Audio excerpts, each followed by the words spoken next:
Welcome. I'm E.G. Marshall. Today, a story from the files of the world-renowned Pinkerton National Detective Agency, the first law enforcement agency doing detective and police work in the United States. It was founded by Alan Pinkerton in 1850 and carried on by his sons, William and Robert. Such was their reputation that, it has been said, had they been guarding President Lincoln that night at Ford's Theater, Lincoln would never have been assassinated. But today, we pull the files marked train robberies. Tell me again, Mr. Newton, what you remember of the robbery of the Rock Island train. Oh, I'm glad to, Mr. Pinkerton. They say the Pinkertons always get their man. Well, we try to. I'll be frank with you, Mr. Newton. We have been keeping track of you. Keeping track of me? You mean you've been having me followed? I'm afraid I do. Well, am I under suspicion? In a case like this, everyone is suspect.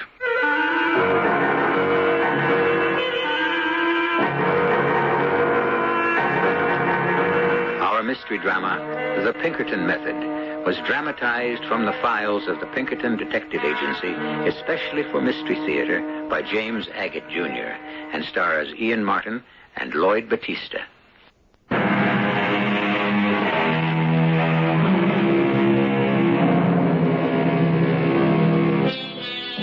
Crime was an everyday national threat in every American city from the Civil War to World War I. In New York, Baltimore, Chicago, and Boston, people were afraid to walk the city's streets after dusk. Citizens would be robbed, or they'd completely disappear. Gunmen fought daily battles right in the open streets. One of the most lucrative forms of crime was the train robbery, and the only law enforcement agency able to stem the tide of lawlessness were the Pinkertons. But who can tell this story better than someone who was there?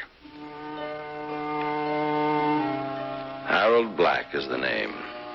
It makes sense for me to give you the facts about the Rock Island train robbery because I'm pretty much the only person who knows what happened.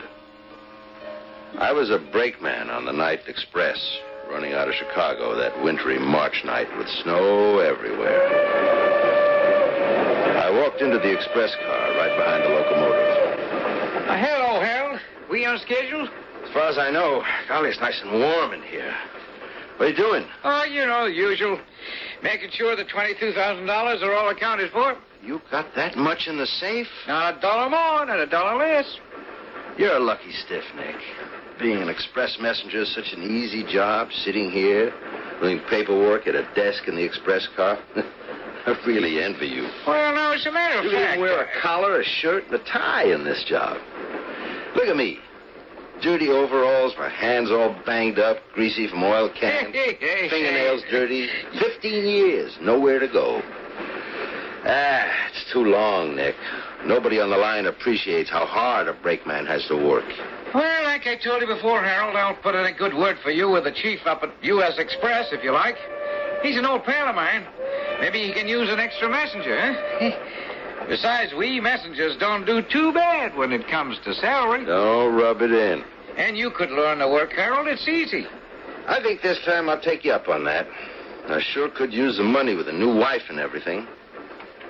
Will you ask him? Okay, it's a promise. When we get back from New York, I'll talk to the chief. Of course, your job's a little more dangerous than mine. Huh? Oh, you mean train robbers? Well, I guess I've been lucky so far. I mean, say, one of the gangs knew you had $22,000 in that safe. They could get aboard anywhere after Joliet. Hey, when do we due to arrive there? Half an hour.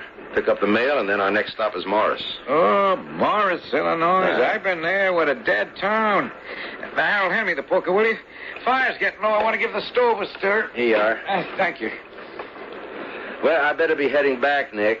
Do my train rounds. Say hello to George G. Newton for me, will you? He's on this run of the baggage car, isn't he? If he isn't asleep. He's supposed to sort all the baggage before we hit Morris. I'll bet anything all he's doing is snoring.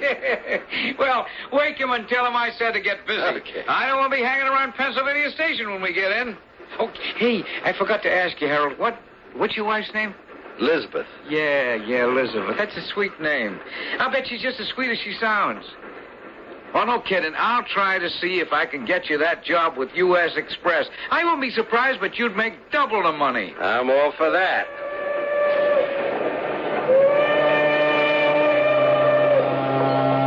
I made the rounds, 10 cars, baggage car included, the length of the train and back.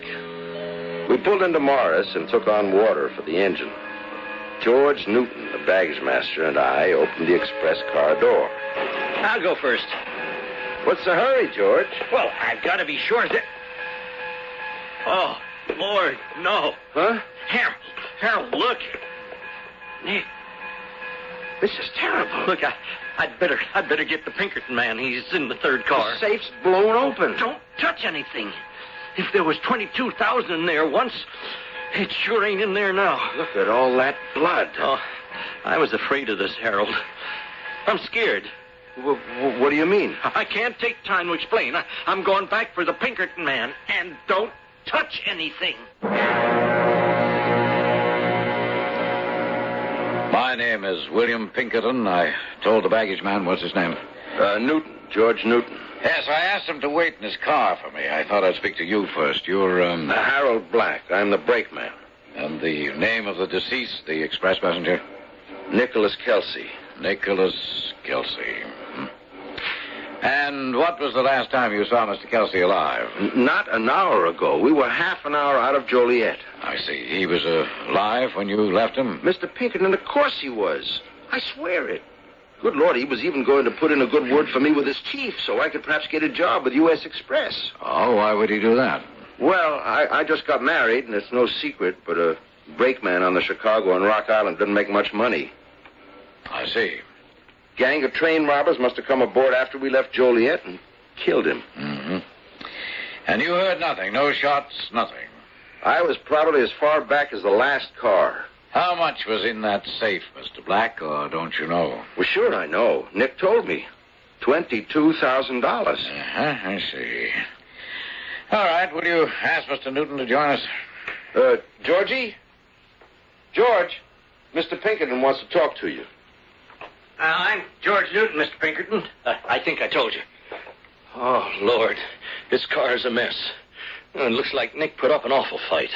And what can you tell us, Mr. Newton? Well, the way I figured it, it must have happened between the time the train left Joliet and when we stopped here in Morris. Oh, there was this noise of broken glass, and I looked up, and I saw the ventilator on the side of the baggage car was smashed. Well, now, at that moment, a man with a black mask over the lower part of his face came into the car. Well, why didn't you call for help, Georgie? I couldn't have been far away. Well, the masked man said that if you dare move an inch, that man up there will blow your brains out. The man up where? Well, there wasn't a man exactly, Mr. Pinkerton. It was a hand, a man's hand pushed through the broken ventilator, and the muzzle of a pistol pointed right at me. And then what did you do? Nothing, really. I just tried to keep breathing. I was rooted to the spot. Well, the man in the mask left my baggage car and went through to the express car. How you must have felt. Oh, I was in agony, believe me, Mr. Pinkerton. But I daren't give the alarm, you know. That gun was aimed right at my head. Well, then, finally, I guess, when we pulled into Morris, I looked up into the ventilator and the hand was gone. And just then Harold came in, and we went right into the express car, and, the rest you know. Mr. Pinkerton, do you have any idea how Nick was killed? Looks like a pistol wound on the right shoulder. There may be others. The head wounds, I can't say what made those. Pistol whipping, maybe. Oh, how terrible. Mr. Newton, are you sure you didn't hear any gunshots? Well, I couldn't swear I didn't. You know, the train makes pretty much of a racket going 50. I don't know what I was with that gun pointed at me. I don't know how many there were, but I knew they were after the money. You didn't hear them blow out the safe? And I wish I had. I wish I could say I did. And how much was in it? 22,000. You know, or you're guessing? Oh, no, I'm just guessing. And no one's touched anything in this car so far, as you know. When George was getting you, Mr. Pinkerton, I stood right there. No one came in here. And I think I've found what they beat him with. What? Back here in the corner. The stove poker. Yeah, there appears to be blood on it. All right. You gentlemen can return to your duties for a moment. Tell the engineer I'm impounding this express car. Have him uncouple and move it to a siding right here at the station. And then he can take the rest of the train on to New York. You mean George and I can go along with the train? No, I don't mean that. I'm going to need both of you to help me. I believe there's a hotel in town. Oh, yes, I can see one from here. I'll make that my headquarters. If the telegrapher is still up, have him wire Chicago to have the Rock Island put you both up at that hotel until I give the word.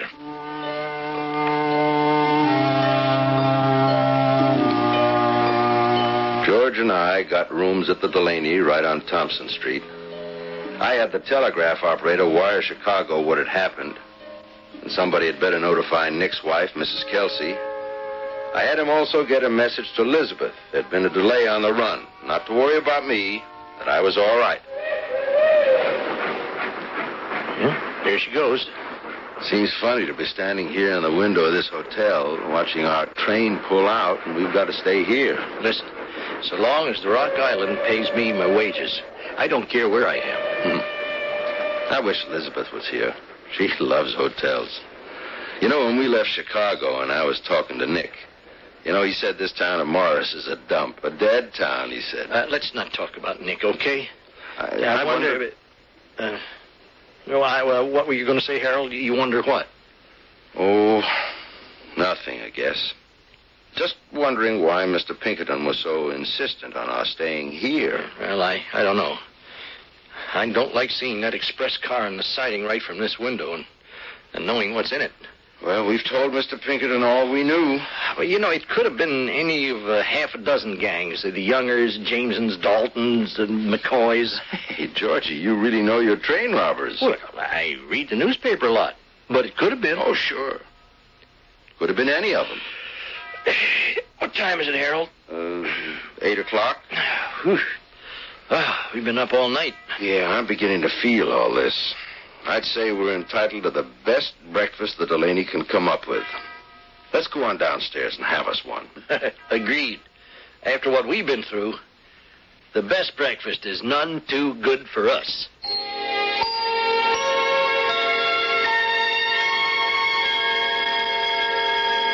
From the 1870s on, there was hardly an American train going anywhere that was not robbed.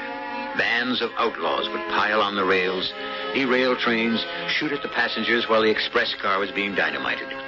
Traveling by train in those days was hell on wheels. Only the Pinkertons, with their network of operatives, were equipped to fight off the bandit buccaneers and murderers. I'll be back shortly with Act Two.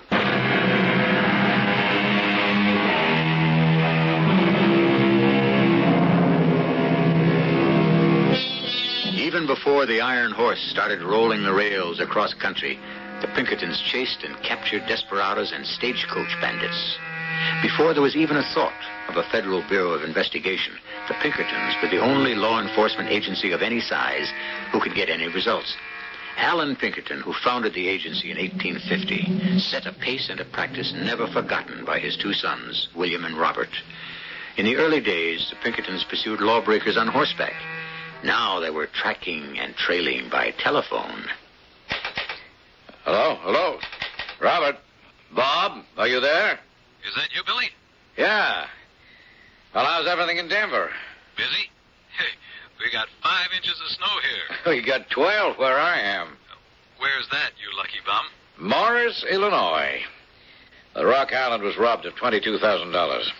With you on the train, Billy? Oh, what kind of a Pinkerton are you? All right, Bob, now cut that out. You know very well we try to apprehend robbers, not anticipate them. Any clues? Well, not too many. There were 2 robbers, according to a witness, the baggage master on the train. One held him at bay, and the other must have killed the messenger and dynamited the safe. Could have been more than 2. What did they use? Well, looks like number 4 dyno. The coarse grain dynamite? I'd say. The messenger was shot. I'm having the bullets removed from the body now to see if I can identify it. Sounds like the Wild Bunch. They've been hitting Illinois. Butch Cassidy? No, I'm not so sure. In addition to being shot, the messenger's skull was smashed in with a poker. That's not Cassidy style. So what have you got to go on, Billy? Well, the eyewitness account and the clues don't match up. Right here, outside the Morris Depot, I found a black mask a few feet from the express car, but not one footprint. And I walked the track in 12 inches of snow. Well, the baggage man claims he was threatened from the top of the car, but there are no footprints there either. Nope, that's not a gang, then. Say, what's your next move, Billy? I'm not sure. I need to do a little more talking, a little more listening. Why, do you need me, Bob? Well, we just got word the Mobile in Ohio has been held up. They took the Southern Express Company for $20,000 and shot the express messenger in the chest. Was it fatal? Well, I don't know how close to death he is, but I'm leaving for Union City to try and get him to talk before he dies. Will you join me down there? Where's down there? Union City, Tennessee. Okay, I will, as soon as I can. Can you be there by Friday? I don't know, Bob. I'll try. I'll get there when I get there. You asked me to come up to your room, Mr. Pinkerton? Yeah, I did, Mr. Black. You don't mind if I call you Harold? Oh, of course, sure. Well, it's been a couple of days. Any ideas how it happened? Oh, yeah, lots of ideas. That's good. Does that mean I can leave this dump and get myself back to Chicago and my wife? Yeah, it certainly does. But then you're onto something, Mr. Pinkerton. Well, not exactly. Look, Harold, I don't mind confessing to you that there are quite a few aspects to this case which do not add up, you know. I'd even go so far as saying it's downright mysterious and, well, I'd like you to give me as much help as you can. Whatever assistance I can be, I want to. Nick Kelsey was a good friend, and I really want to do anything I can to track down his killer. You know George Newton, the baggage master, of course. Georgie? Very well indeed. Good. Harold, I want you to do a little detective work for me. There is some suspicion pointing in his direction. Now, I'm releasing you both so you can get back to Chicago. But I'm asking Rock Island to assign you to the Home Office in case I need you both. So you won't be going out on any more runs for a few weeks. That suits me just fine. My wife will love that. My working in the roundhouse, coming home nights. I just got married, you know. Yeah. Now, when you're back in Chicago, I want you to associate as much as you can with George Newton and get him to talk about the case. You know, the masked man and the broken ventilator and the gun pointing at him, what time it was, and so on. And each night, I want you to call the Pinkerton office in Chicago and make a full report of what you've learned that day. I will, Mr. Pinkerton. As I said, anything I can do to bring the assassin to justice. But so far as Georgie goes, I think there you're barking up the wrong tree. Well, that may be, Harold, but we have to bark up all the trees. You do that and we'll see what develops. I won't be in Chicago, but they'll know you by a code number. Where are you going to be? Right now, I've gone about as far as I can go on this case, so I'm going down to Tennessee on another train robbery. And don't forget now, you call in each night. Oh, here, let me write down the telephone number for you and the code you identify yourself with.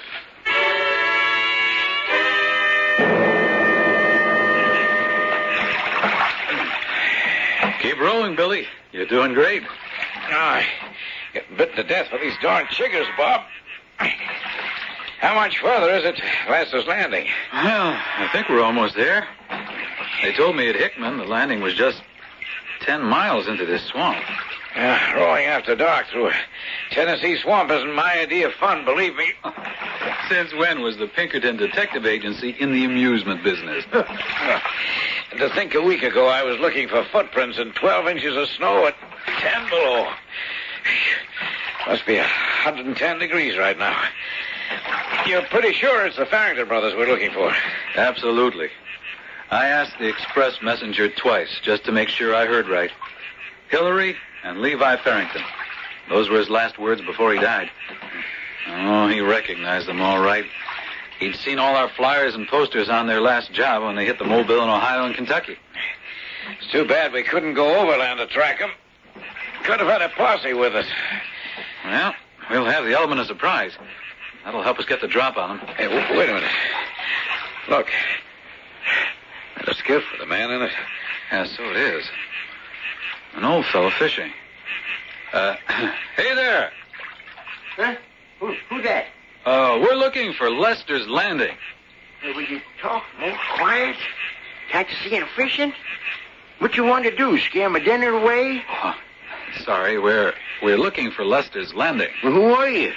What are you Yankees doing here? We're looking... Now, Bob, will you let me? How's the fishing? Tolliver, you'd better if some folks didn't make so much noise.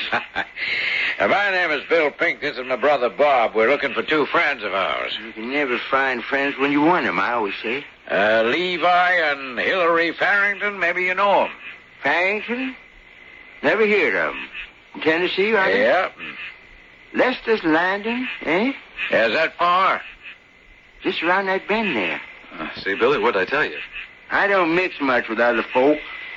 Keep to myself, mostly. Oh, just around the bend, you say? Fine. Well, we'll be moving along. Yeah, thank you. Well, good luck, boys. Keep the powder dry. Hey, I think I got me a bite. Big one. Billy, this is it. Let me tie this end of the rowboat to the dock. Shh, shh, shh, shh.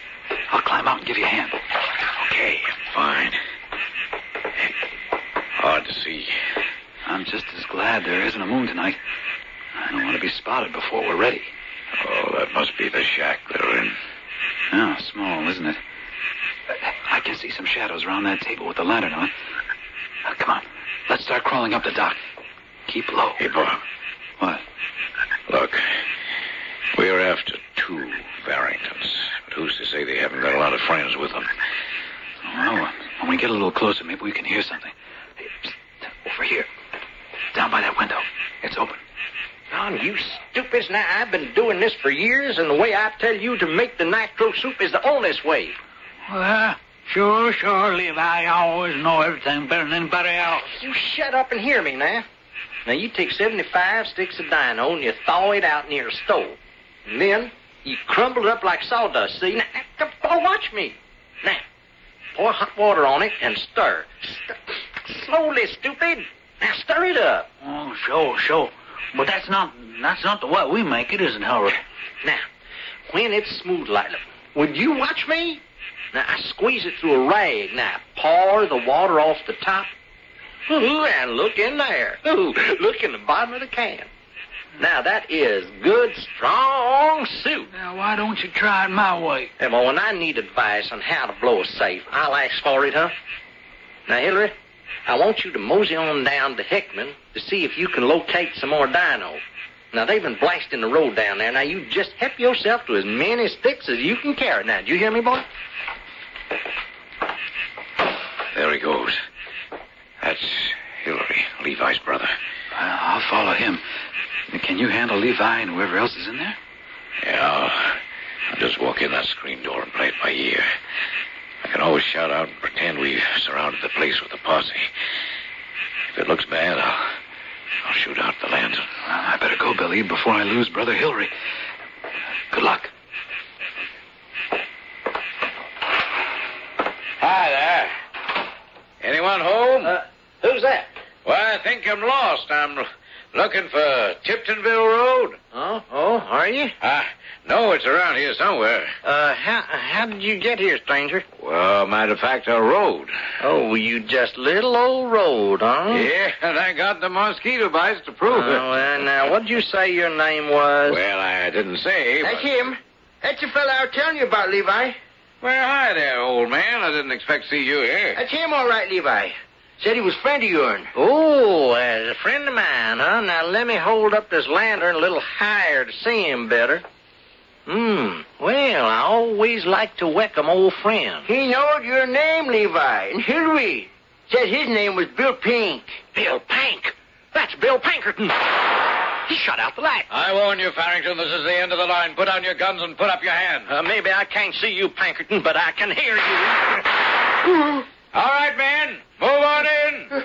We got a 50-man posse outside. I'm shot, Levi. I'm hit. I can't see a cursed... Hold your fire, man. Farrington may want to stay alive. He's ready to give up. Not so long as I have any ammunition left. Levi, help me.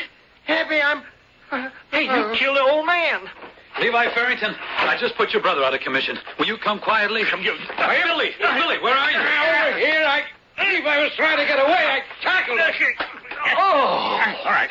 Oh, wait. Let me light this lantern. Oh, Billy, you did it. Levi is out cold. Well, it makes it easier to snap the handcuffs on him. Oh, there's a body over here on the floor. Say, isn't that the old man we ran into fishing? How is he? Looks like his fishing days are over. He kept the wrong company.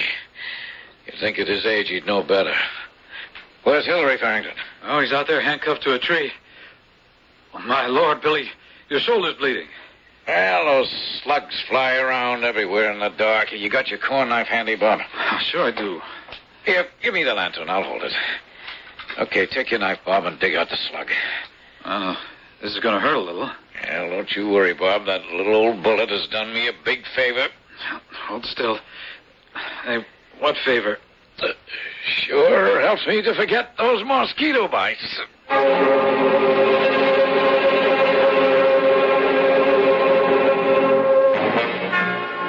Snow, swamps, mountains, forests, trails, whatever the terrain or the weather, Robert and William Pinkerton did more to put an end to train robberies than any other security outfit in the world. The Farrington case closed, Robert returned to Denver headquarters. William went back to Chicago. The case of the Rock Island theft and murder was yet to be solved. I'll be back shortly with Act 3.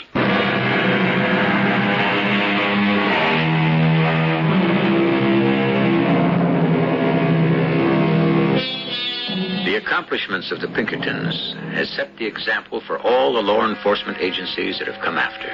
What was their system? How did they either capture or kill or gather evidence that put an end to every train or bank robber? Their secret: keep moving, never rest. Pursue the criminal on horseback across oceans, never letting up until he is either dead or behind bars. That was the Pinkerton method. Robert?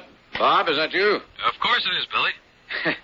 I can't get used to this telephone invention. It's not that newfangled.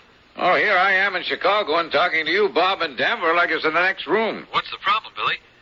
Well, by the way, how's the shoulder? Oh, that's doing fine. Good thing it's my left arm. I don't mind having that bandaged up and in a sling. Look, Bob, I tell you what I called you about. You remember the Rock Island case and our best witness, Harold Black, the brakeman? Yes, I do. What about him? Well, I took him into my confidence and had him do a little detective work following the baggage master, George Newton, and reporting to the office every day while I was in Tennessee with you. I also had our operatives follow the both of them. Now, I've been going over what our man says about Newton's movements and comparing them with Harold Black's reports. And they just don't jibe. Say that again, Billy. I don't think I caught that. Well, I said the reports phoned in by the brakeman are all made up. They're all lies. The places Newton is supposed to have gone to and so on, you know. Oh, I'd say from here, looks like they're in this thing together. Well, it sure looks like it. Anyway, Bob, the reason I put through this call to you is that Harold Black has asked for a leave of absence from the Rock Island. I told the general superintendent to grant it, and Black is starting west with his new wife. Keep him under surveillance, will you, Bob?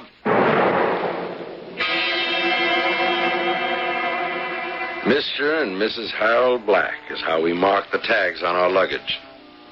It was really like a honeymoon. And Elizabeth and I were sure looking forward to it. Elizabeth wanted us first to go to Niagara Falls, but I said, let's head west first. On the way home, we'll make a side trip to the falls. Women are romantic that way. So off we went, westward.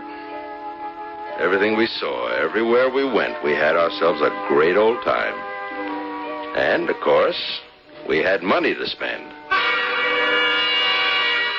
Come in, Mr. Newton. Mr. Pinkerton, I'm glad to see you again. You've been away from Chicago on another case. Yes, I have. I asked you to stop by, Mr. Newton. Oh, by the way, you don't mind if I call you George? Sure, no, not at all. George, I thought I'd like you to tell me again just what you remember. Hey, well, I'm glad to, Mr. Pinkerton. It's fresh in my mind, like that awful morning when I last saw you. But I guess things like that happen every day in your life. Huh? It's not for me. I like a quiet life. I've been keeping track of your quiet life, George. Keeping track of me? Do you mean... I'm afraid I do. I had you followed. Yes, George. Well, I'll be... Am I under suspicion? In a case like this, everyone is suspect. You know, it's a little warm in here. I don't know why they keep these offices so hot. I've asked them not to. No, I don't mind. Why don't you take your overcoat off? Huh? No, I won't bother. I don't expect to be with you that long. You sure it's not too hot for you? No. Oh, and now you want me to remember it all over again, huh? Well, all right, here goes. As I told you 2 weeks ago, I was moving boxes in the baggage car, and, well, I'd say it happened between the time we left Joliet and stopped at Morris. Now, there was this noise of broken glass. Well, I looked up, and I saw the ventilator that had been smashed. And at that moment, a man with a black mask over the lower part of his face came into the car and said, "If you dare move an inch, that man up there will blow your brains out." Huh? Well, I looked up, and the muzzle of a pistol was pointed right at me through the broken ventilator. Well, the man with the mask left. When we pulled into Morris, I looked up again, and the hand holding the pistol was gone. And, well, that's what I remember, Mr. Pinkerton. Mm-hmm. Word for word. What do you mean? That's just the way you told it to me last time. Word for word. Yeah. Is that suspicious? Well, let's say it isn't usual. George, are you sure you don't wish to take your coat off? As I say, this office has always been overheated. All right, yeah, sure. And it'd be easier if you'd first take off your gloves, wouldn't it? Yeah. Well, my goodness, whatever happened to your hands? Yeah, they're pretty scratched up, aren't they? But that's the nature of my job. What is? Here, I'll hang your coat up. Handling baggage is rough on them. You know, I thought the Rock Island gave you a desk job since you came back here to Chicago. Oh, yeah, they did. These scratches, well, I'd say they happened a month ago. Takes a long time to heal, doesn't it? May I ask, Mr. Pinkerton, when your man followed me, I mean... Well, actually, you were followed by two men. One was our Pinkerton operative, and the other was a friend of yours. Oh, would you like to see his reports? A friend of mine? But you're kidding. Well, he said he was. Here. Have a look at his reports. Report on George Newton by Harold Black. Harold? You don't actually mean I certainly do mean. In your hand is 1 week of reports, including Sunday. Where you went, what you did, what you two talked about. I don't believe it. Why, that dirty, two-timing bigamist. Bigamist? Harold Black? Oh, yeah, you didn't know about your pet spy, did you? So he two-timed me just like he's two-timed his own wife. Oh, yeah, he's got a wife in Philadelphia and 2 children. Deserted him last year. So Elizabeth is not Harold's wife? Oh, no, she thinks she is. But, no, she's a nice girl. She's too nice for him. That's what makes me so darn mad. Well, the things that finally come to light, huh? So, frankly, if I were you, Mr. Pinkerton, I'd take Harold's reports about me with a grain of salt. Well, I'll most assuredly bear that in mind. All right, George, I won't keep you any longer today. You mean I can go now? Yes. Oh, and George, you should have those hands looked at. You wouldn't want to get an infection. It was just bad luck. I should have waited a little longer before flashing those 50s and 100s. But the feel of having big money was just too much for me, I guess. And sweet Elizabeth. Oh, she was having the time of her life.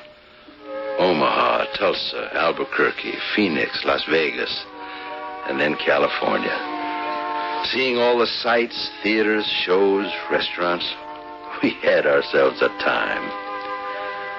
It was sheer luck that day in San Francisco that she was upstairs in the hotel room resting. I was alone downstairs in the bar when I felt a hand on my shoulder. Harold Black? Yes. Who are you? Robert Pinkerton. I believe you've made the acquaintance of my brother, William. Oh, I certainly have. Wonderful fella. Enjoying yourself? You bet. My wife and I have never been to San Francisco before. Oh, I thought your wife was in Philadelphia. What? Don't make a fuss. Have you paid for your drink? Yes. Then finish it quietly. Take your hat and coat and come with me. But I haven't done anything. This is my vacation. It's as far from Philadelphia as you're going to get, Mr. Black. Come along. But what's the charge? Bigamy. Who told you? Your friend George Newton told us. George. And we checked it out and found your real wife. Those are 2 fine children you left behind you. Mr. Pinkerton, did George say anything else about me? Well, yes. A few things. Finish up your drink, Mr. Black. Let's go. Pinkerton turned me over to the police, who escorted me back to Chicago. I told Elizabeth to stay in San Francisco and not to worry. I'd be back, I said. I got me a good lawyer, and with $2,000 cash bail, I was a free man again. For just about 1 hour. Then I was rearrested, charged with murder. That was bad. Very bad. Billy, I'm still in San Francisco with, well, I guess you'd call her the second Mrs. Black, Elizabeth. Oh, any progress, Bob? I had a little talk with her, and I think she trusts me. I told her I would try to help her. She's really too nice a girl to be involved with this Harold character. Anyway, she has an explanation where Harold got the money he's been throwing around. I'd like to hear it. She says he found it under a seat in one of the passenger cars. Found it? Well, that's what he told her, Billy. I'm mailing you all the money she had in her luggage so you can check the serial numbers against the U.S. Express records. All right, thank you, Bob. I'll take it from there. Well, good luck. Say, any news on your end? Well, we got a medical report that says they discovered human skin underneath the fingernails of the deceased. Looks like to save his life, he scratched someone pretty bad. The trouble was, I didn't know how much the Pinkertons knew. I didn't know how much Elizabeth knew or had told them. Worst of all, I couldn't be sure of Georgie. Was he in cahoots with the Pinkertons? I didn't know, but I didn't think so. Because if he started to sing, he must be aware I know the same tune. If he ratted on me, I sure wasn't going to take the rap alone.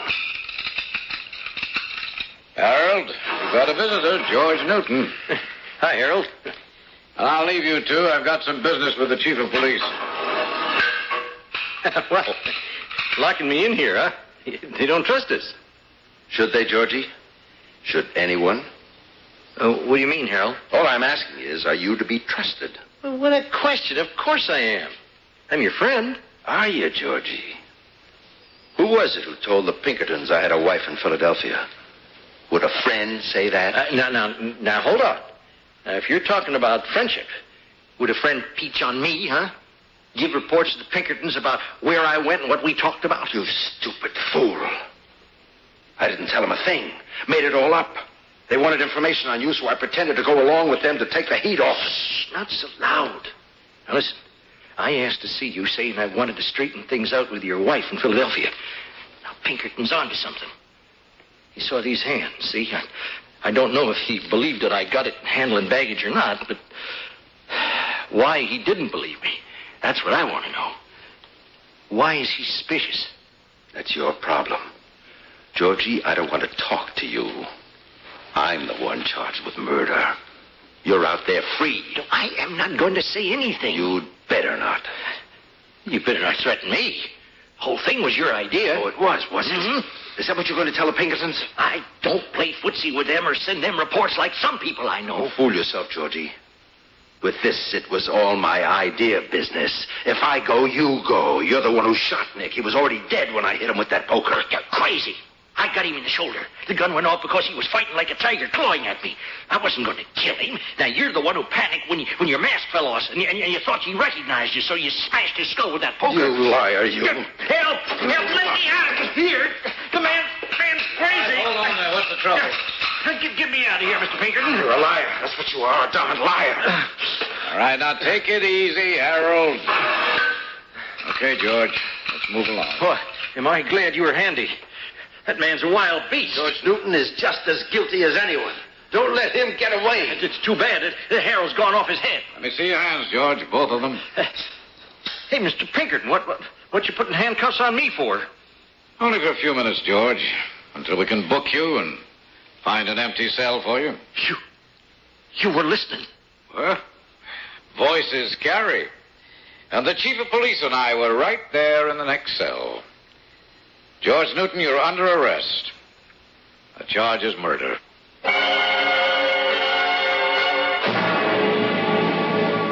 Every dollar from the train robbery, except what Harold and Elizabeth had spent on their wild vacation, was recovered. Their marriage, of course, was invalid. Both Harold Black and George Newton stood trial for the Rock Island robbery and the murder of the express messenger, Nicholas Kelsey. I shall return shortly to report to you.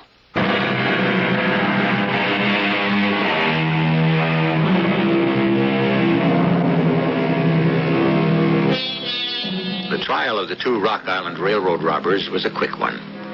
One juryman, however, did not believe in capital punishment, so they were sent to the penitentiary for life. Over the years, the Pinkertons never boasted of their achievements. When asked, all they would say was, "It's all in a day's work." Diligence, doggedness, studying character, knowing your man. That was their day's work. That was the Pinkerton method. Our cast included Ian Martin, Lloyd Batista, Nat Polen, and Earl Hammond. The entire production was under the direction of Hyman Brown.